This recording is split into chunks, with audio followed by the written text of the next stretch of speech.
viens de penser à un truc qui n'est pas du tout prévu. C'est que à la base, c'était mon training, mais j'ai décidé de le filmer de A à Z. Donc pourquoi ne pas vous tourner une petite vidéo recette, plus un petit sujet à aborder. Et du coup, ça sera ma première vidéo YouTube. Ouais, parfois j'ai des petites idées comme ça. Ça peut être pas mal, donc peut-être que vous allez voir cette vidéo en entière.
Je me suis beaucoup tâtée en fait à faire des vidéos YouTube ou pas parce que je pensais que j'en étais pas capable et que j'allais être trop timide devant la caméra et qu'il y a beaucoup trop de personnes qui font des vidéos YouTube et que j'avais rien à vous apporter en fait. En fait, je savais le genre de vidéo que j'aurais voulu vous apporter, sauf que c'est des choses qui malheureusement se sont déjà faites. En fait, genre ça fait longtemps que j'ai ces idées-là de faire des vidéos YouTube mais j'ose pas me lancer. Et en fait, un jour, j'ai découvert que bah il y avait une personne qui faisait déjà le genre de vidéo que je voulais faire. Et du coup, bah, ça m'a encore plus freinée.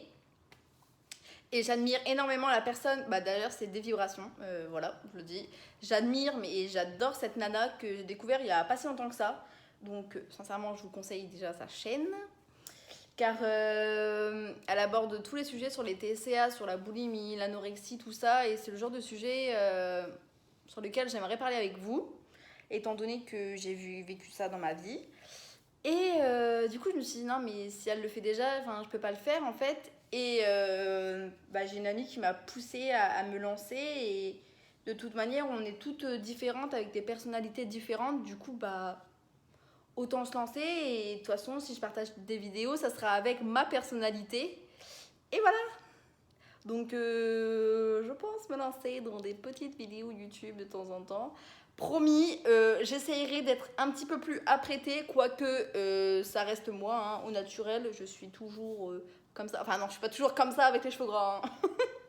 je suis, je suis normalement apprêtée, mais c'est que là, voilà, c'est dimanche déjà. Dimanche matin, il est, je sais pas, 13h peut-être. Enfin, matin, début d'après-midi. Après le training, donc bon, pour la tête soignée, on repassera. Hein. Bon allez, je vous laisse. Alors, je tiens aussi à vous dire que pas d'excuses en fait, c'est pas parce que vous pouvez pas aller à la salle que vous ne pouvez pas vous entraîner.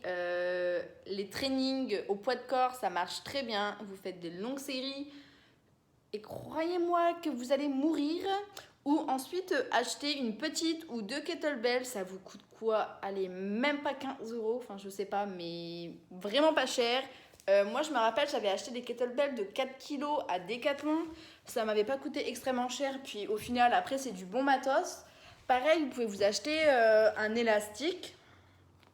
Ça, l'élastique, ça coûte un petit peu plus cher, je crois, entre 11, 15, 18 euros. Enfin, ça dépend en fait la résistance que vous voulez. Moi, j'avais acheté ça quand je préparais mon concours pompier, en fait, pour m'aider aux tractions. Que d'ailleurs, je ne sais toujours pas faire de traction, mais bon, c'est pas grave. Enfin, je savais faire des tractions pour le concours.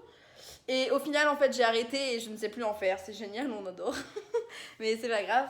Du coup, je disais que vous pouvez très bien vous tuer avec pas ou peu de matos, en fait. Ça sert à... Enfin, si. Après, ça dépend de vos objectifs. Bien sûr que aller à la salle, c'est totalement différent. Vous avez plus de charges.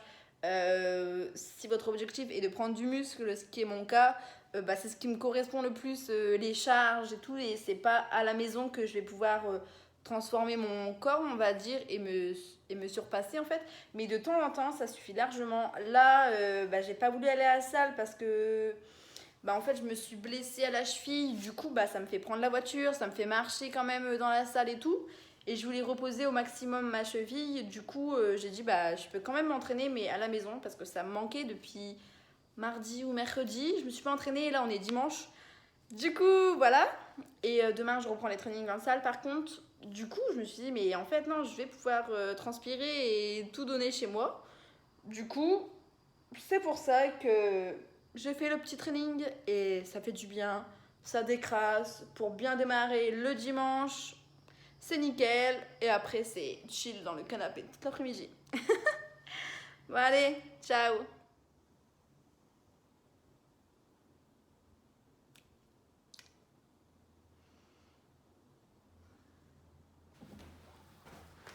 Alors on se retrouve pour le sujet du jour. Oui, je suis bel et bien avec mon assiette, ma petite mâche et mon petit tofu pizza. Car aujourd'hui, on va parler alimentation.